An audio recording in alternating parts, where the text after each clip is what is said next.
Yung walang baril. Umayos na.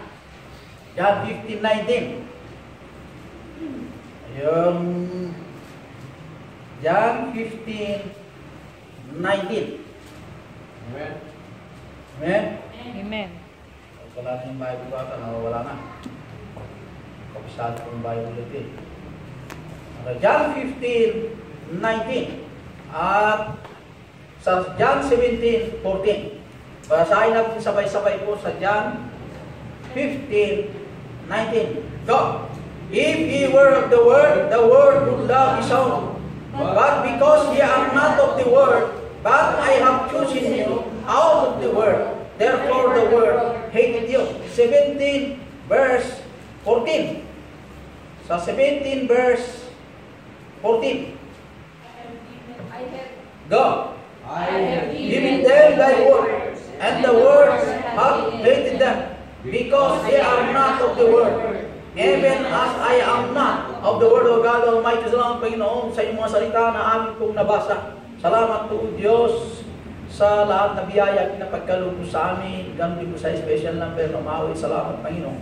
Dalahin po bawat sa Diyos na bindisyonan niyo po ang mga untay at ganun din po Panginoon na maging hamon sa mga late.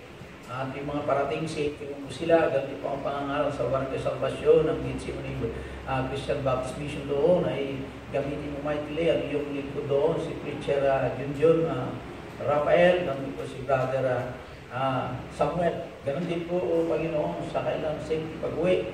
Safety mo sila, ganito po ang bawat sa mga parating o Diyos ay pinitulatulihan. Dalahin mo Diyos, they serve mightily. At ang mga kapatiran sa ibang bansa ay pwede Father na ingatan mo rin sila. Ang mga mensahe, mga pakinggan nila ay maging blessing po sa inyo. Maging blessing po sa amin, ikaw makita sa bawat isa sa amin, Ama. Dalahin ko Diyos na kapusin mong kahoy o kumilos sa bawat isa. At ganun din po, Panginoon, na salamat sa mga blessing. In Jesus Christ, I pray. Amen. God bless. Dito po sa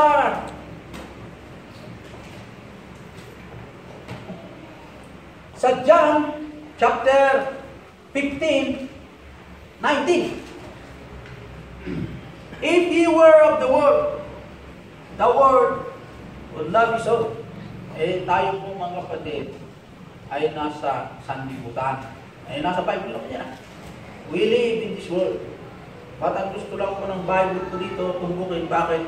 If you were of the world would love his own. Yung pong laman ng world o yung mga bagay na nandito po sa loob ng world na ito, yun ang tinutumbok ng banal na kasulatan sa verse 19, chapter 15 ng John. Hindi po itong world na lupa, yung mga kikita natin na ginagalawan natin, hindi po yan gusto kong tumulong yan. Yung mga materialismo na mamahalin ng katawang ito, o minahal ng katawang ito, iyon po ang tinutukoy na world. Kaya, ang title po ng mensahe, separation from the world. Separation. Ito ay nabanggit ko twice na o isang beses na ito. Separation from the world, the title of the message.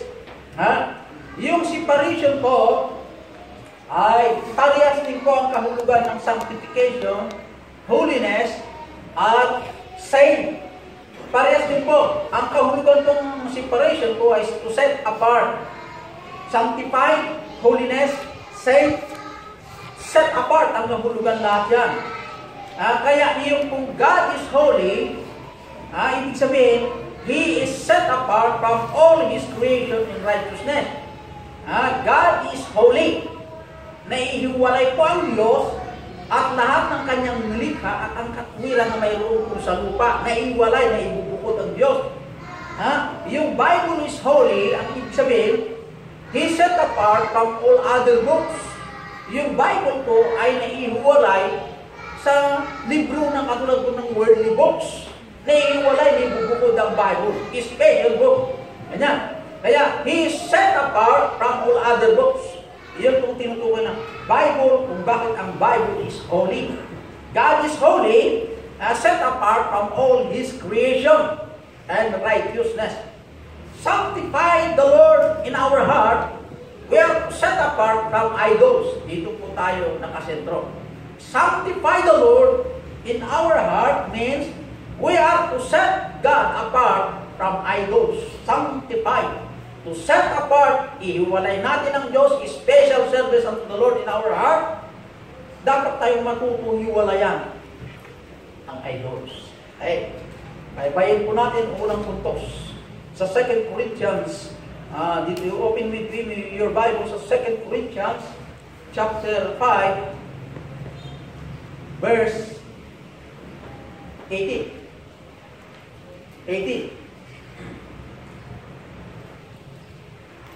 And all things are of God, who have reconciled us to Himself by Jesus Christ, and have given to us the ministry of reconciliation.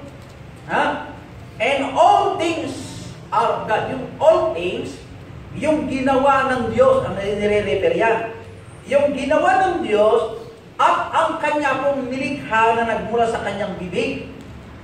Yung pong who have reconciled us, yung mga tao ang tinutukoy yun, mga tao na nagkasala sa Diyos Ama, at kailangan mayroong reconciliation sa Diyos Ama. Dahil tayo po ay nagkasala sa Diyos.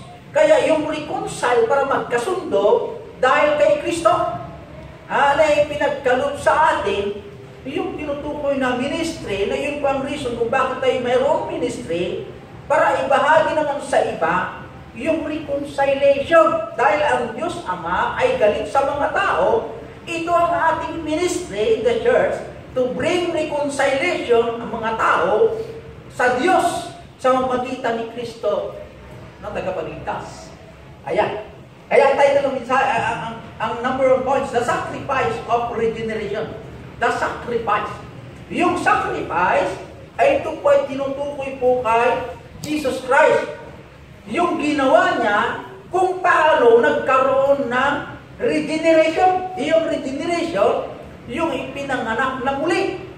Ipinanganak tayo na muli spiritually, hindi tinutukoy yung physical na ipinagkapanganakan natin. The sacrifice of regeneration, dahil kay Kristo na nag-reconcile sa ating sama, nagkaroon tayo ng regeneration. Ayan mo gusto sa unang puntos, the sacrifice of regeneration. Ano naman ang collection title ng mensahe? Separation from the world.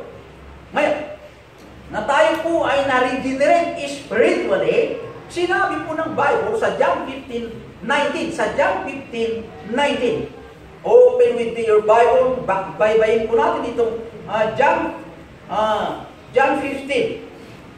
John 15:19. Ano bang sinabi ng Bible sa John 15:19? If you were of the world would love his own. But because ye are not of the world, but I have chosen you. Okay? Yung pong worldly, yung pong word, sa liputan ang ginagalawan natin, huwag ka naman mangarap na worldly. Kailangan pag mangarap ka, yung pong hindi worldly. Ano ba yung worldly? Kasi pong worldly, yung pong desire ng laman, ang kanyang hangarin ay power. Tulad ng power. To become rich. Ang gusto lang ng Bible, hindi naman masama magkaroon ka ng power. Maging mayor ka, you have the power. To be rich, maging mayaman ka, hindi mo kinukontrol ng Bible yun. Ang kinukontrol lang ng Bible yun, nagkaroon ka ng power, kahit linggo sa gasaan mo, kahit basa ng Bible sa gasaan mo, lahat yun. At pati po yung pagpunta mo sa church, ganun din po sa meditation ng Bible, sinagasaan mo lang, sa gusto mo lang magkaroon ng power, ay ayaw ng Panginoon niya. Iyon ay hangarin, nagmula sa laman, hindi po sa Diyos yan. Ganyan. Kung mag-ambisyon ka, kailangan mag-comprehend o magtugma ko dito sa salita ng Diyos. Hindi pwede magkaroon ka ng vision sa buhay mo o pangarap sa buhay mo na kontra sa Bible. It should be go together. Okay? Maliwanag po. Kaya, bilang anak ng Diyos, the sacrifice of regeneration, yung worldly na desire natin ay nagkakaroon pong tinutukoy love his own. Mahalin niya po ang pinanggalingan ng lamang ito. Dahil nagmula po tayo sa alabog, mamahalin din ang katawang ito ang alabog. Pero sabi po ng Bible, maliwanag po sa natin. But because ye are not of the world, Maliwanag. Hindi na po tayo taga-sanlibutan. Bakit hindi na tayo taga-sanlibutan? Ibig sabihin, hindi tayo taga-sanlibutan. Tayo po ay mamamayan ng langit na nakatira po sa lupang pansamantala. Iyon ay ibig sabihin na hindi tayo sa sanlibutan. Nandito tayo sa sanlibutan uli, but not to contradict yung command ng Diyos. Bakit po? But I have chosen you out of the world. Pinili po tayo ng Diyos. Pinili tayo. Tayo po ay niligtas ni Kristo dito sa sanlibutan ito at ibinukod po tayo. Ibinukod po tayo. Hindi na tayo dapat makasanlibutan. Dahil sa ugaling hindi makasanlibutan na anak ng Diyos, kaya ang sanlibutan hated you. But ye are not of the world, but God chosen us. Because God chosen us, the world will hate us. Okay, maliwanag po yan. Bakit? Dito po sa 17:14 ng John. 17:14. Ang sabi po dito sa Bible, I have given them thy word. Sabi ni Jesus Christ sa Ama, ipinigay ko sa kanila o ipinarating ko sa mga tao ang iyong salita. And the world hath hated them. Pero ang sanlibutan, imbis na i-welcome nila ang iyong salita, sila po ay, they hated His word. Because they are not of the world. Even as I am not of the world. Dahil ang sa iyong salita ay hindi nagmula sa lupa, kundi nagmula sa taas. Kaya the world will hate the word of God.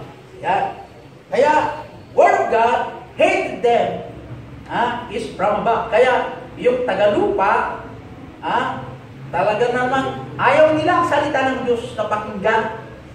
Kaya nagbigay po ng warning ng Diyos sa 2 Corinthians 6:17. 2 Corinthians 6:17. Anong sabi po ng warning?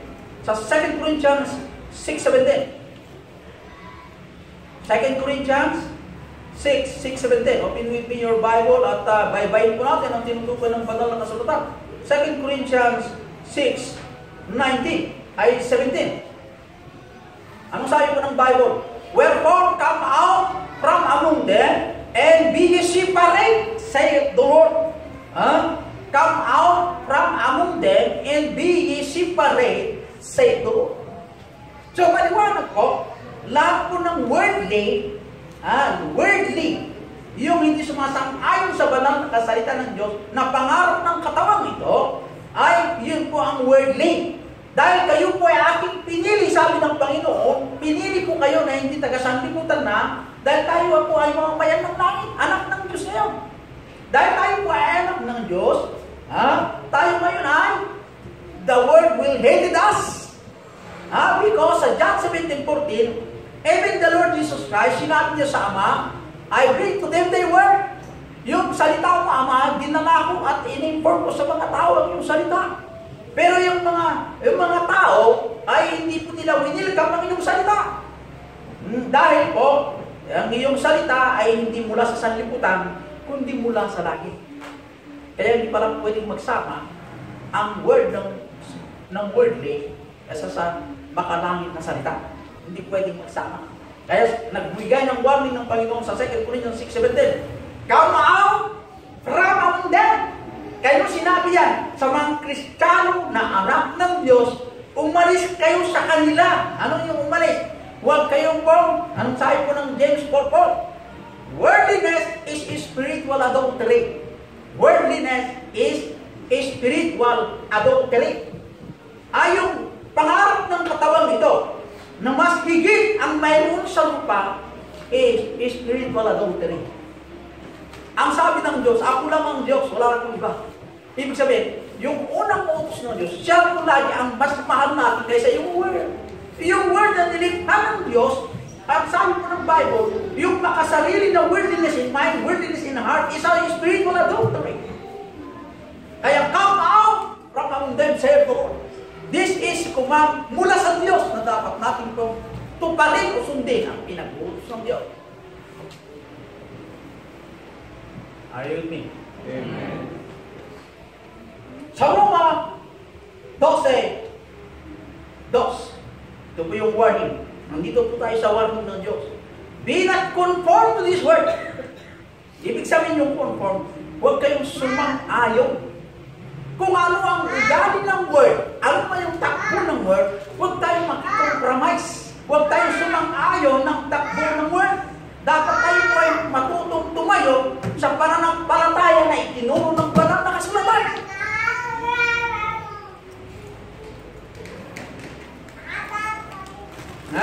Be not conformed to this word. Sa Roma 12:2, Christians, God challenging us. Unang challenge, come out from among them and be ye separate. Pangalawa, worldliness, because worldliness is spiritual adultery.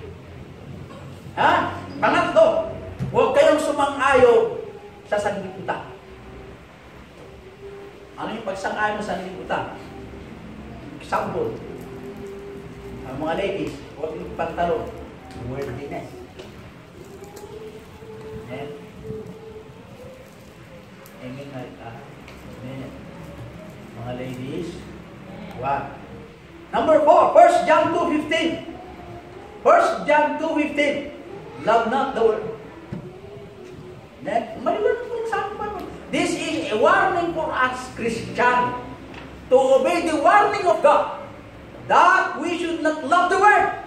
Huwag natin pamahalin ang sanlibutan. What is the reason behind 1 John 2:17? Anong sabi ko to?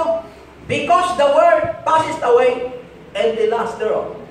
Dahil po ang sanlibutan ay hindi magtatagal. Just a season. So ibig sabihin, pansamantala lamang ang sanlibutan ito, na nakikita natin, hindi rin magtatagal. Kaya winarningan tayo ng Diyos, love not the world. Love not the world. Pastor, bakit? Hindi ko mamahalin magtanim ng palay? Mamahalin mo magtanim ng palay, walang problema dyan. Huwag mo lang sagasaan yung tungkulin mo sa Diyos. Pag mas mahal ang palay kaysa sa Diyos, yun ang tinutukoy, spiritual adultery. Meron pa palang mas mahal kaysa sa akin. Hindi pwede dalawa ang paglingkuran. Either you hate the one and love the other. Yun po ang kuman ng Diyos sa atin. If we hate God, we love worldly. If we hate the word, yung attitude ng word, we should love God. Hindi pwede dalawa ang mamahalin. You love the word, at the same time you love God. Hindi po. You cannot walk together na ayon sa Amos. Hindi pwede dalawa ang lakaran mo. You cannot walk together except to be agreed. Dapat iisa lang po ang ating pong sinusunod. Kaya I challenge you in verse. But he that doing the will of God, na ayon sa Bible, abide forever. Yung gumagawa ng kalooban ng Diyos ay manatili walang hanggan. Kaya sabi po ng Bible, maliwanag ko na, heaven and earth shall pass away. So included the word, heaven and earth. Yung earth, other term ng word. Yung earth kasi, lahat may lupa. Earth. Lahat na may lupa. Yan ang earth. Ay yung word, including the water. Kaya, yung pong word, pass it away. And the last word. The word, pass it away. Kaya, but he that doing the will of God. Amen. Ito po yung nakalimutan ng mananampalataya na gawin yung kalooban ng Diyos. Dahil ang kalooban ng Diyos, listado na tayo sa langit forever. Recorded in heaven ang ating ginawa.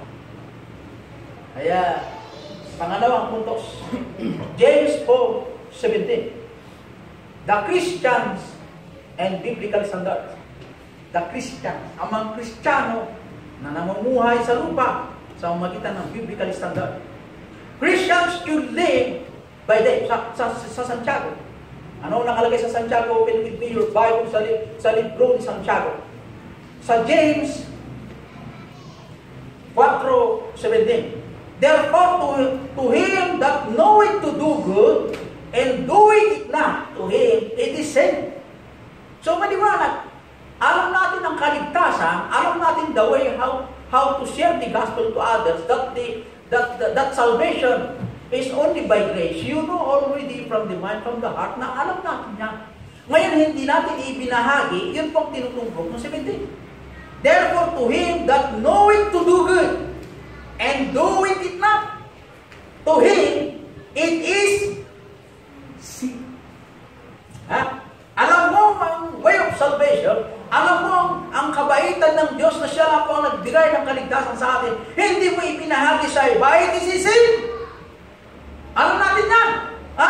Dahil bakit? Yung pagkaalam natin mula sa salita ng Diyos, it is good. When God created the world, it is good. When God created the moon, it is very good. So His word is good. Pag tayo mayroon sa salita ng Diyos ay good, ano man na nalaman natin sa Biblia, dapat natin gawin. Pag hindi natin ginawa, it is a sin. Christians should live by them. Isa pamuhay natin ang katuruan ng banal na salita ng Diyos. Christians should live a separated life. Ang mga Kristiyano na anak ng Diyos na tinubos ni Kristo ay mamuhay yung pong separated life, yung pong galaw ng sanlibutan, yung style ng word. Huwag tayo mag-salimuha o mag-isakain sa kanila. We should live independently that God is with us or trust in God na tayo po ay mamuhay according to what the Bible says. Colossians 3:17. And whatsoever you do in word or deed, do it on the name of the Lord Jesus Christ. Whatsoever you do in word, salita, ay yung ginawa, do all in the name of the Lord Jesus. Giving thanks to God and the Father by Him. Members, whatsoever you do it in the name of Jesus Christ. Psalm 119 verse 105. Psalm 119 verse 105. Thy word is a lamp unto my feet, and a light unto my path. Ang iyong salita ay isang lampara sa aking mga paa. Lampara, alam niyo man yung lampara, ilaw sa mga paa natin. And a light unto my path. Light. Ipag light kasi magkaiba yung lampara. Lampara hanggang dyan lang may ilawan ng lampara. Pag yung light naman, lasak niya, pati yung sa future na dadaanan mo. Ilawan niyo yung daanan natin. Hindi lang dito. Yung light, ay yung lampara, dito lang ilawan. Para humakbang ang paa mo. Makikita yung paa, makikita mo ang inaapakan ng paa. Yung light naman, buong inilawan doon at saka dito. Ibig sabihin, ang buhay mo iniilawan ng Diyos kung lumalakad ka sa kalooban ng Diyos. Bukod na iniilawan ng Diyos ang ating buhay, hawak na ang ating testimony, mag-iilaw tayo. Ang ginagawa ng Kristiyano naman, pag tayo mayroong ilaw, yung ilaw mayroon po tayo, linalagyan natin ng bakit para hindi makita sa iba. Worldliness will. You have the knowledge of the truth. You know the truth. At hindi mo ginawa, sin. Iyon ang isa ko. Nagdali ako na magkaroon ng kasalanan dyan. Bakit? Alam mo naman na yung lumalakad doon ang sin. Alam mo na yung Katoliko, alam mo na siya ako sa kanista, spiritual stuff. And yet you fail to bring the message of repentance to the person. That is it. Kaya anong ginagawa mo? Ayan. So it is a personal accountability sa bawat isa. To bring this same word unto the Lord. Bakit hindi mo ginamit ang buhay mo in pagdurance of the gospel? Psalm 119, 105, thy word is a lamp. Bakit hindi nyo ibinahagi ang aking salita sa mga tao na nawawala sa landas ng kanilang ilaw ay worldly life? Ituro nyo sa kanila yung heavenly life. Maraming pilosopo sabi ko lang po nila I tell to them thy word, Father. But the word, they didn't buy thy word. Hindi nila winilakam yung salita. Dahil ang yung salita ay hindi sa liputan, hindi mula sa liputan, hindi mula sa iyo. Kaya bilang mananampalataya o anak ng Diyos, tayo pinili ng Diyos, hindi na tayo nakatira sa bayan nito, tayo po yung umayan ng langit. Kaya, ganun na lang ang bilin ng Diyos, love not the word. Because the word is just a temple. Are you with me? Nagilang Diyos ang kapangyarihan sa lahat, Panginoon, sa iyong masalita. Dalain ko po, Panginoon. Nabindisyonan niyo po ang lahat na nakinig ng minsan. Na, Panginoon, naunawaan ko nila. At isa pa mo ay yung katuwa. Ganon din po encouragement pagkalubang bawat sa ikaw lagi makita. Sa buhay na aming hinirap, na ang aming buhay sa lupa, ito'y pansamantala lamang. Na hindi kami rin magtatagal, Panginoon. Gamitin mo pa kami sa iyong ministeryo according to thy grace and mercy. Kaawaan mo kami, ang Panginoon. Salamat sa pribileyo kung magamit pa kami sa iyong ministeryo. Dahil ikaw na Diyos, ay kamanhamanghang Diyos, makapangyarihan na Diyos. Pwede kong gumamit ng ibang tao, hindi lang po sa amin na tao. Kundi pati ibon, pwede mong gamitin. Lahat po ng iyong nilikali, pwede mong gamitin, Ama, to bring the message of repentance to the outside. Pero it is a privilege for us, O God, na kami po yung pinili upang kami po yung paligtas, the sacrifice for generation. Kami po yung biblical standard ng mga Christians na ayon po sa biblical ways, according to thy grace, ay tulungan mo kami po, Panginoon, na sa pagbuhay namin ng iyong katutuan mula sa banal na kasulatan. Upang sa ganun, Panginoon, na ang marami pang mga kaluluwang makakilala sa inyo na mayroong way escaping hell na si Kristo pala ang paraan upang makarating din sila sa amin. Bigyan mo kami ng boldness o bigyan mo kami ugad ng tapang. Ganun din mo na matagnawan pa ng palatayang bawat isa. Hamurin mo kami, Panginoon, sa iyong salita. Salamat sa biyaya. In Jesus Christ, I pray. Amen. God bless.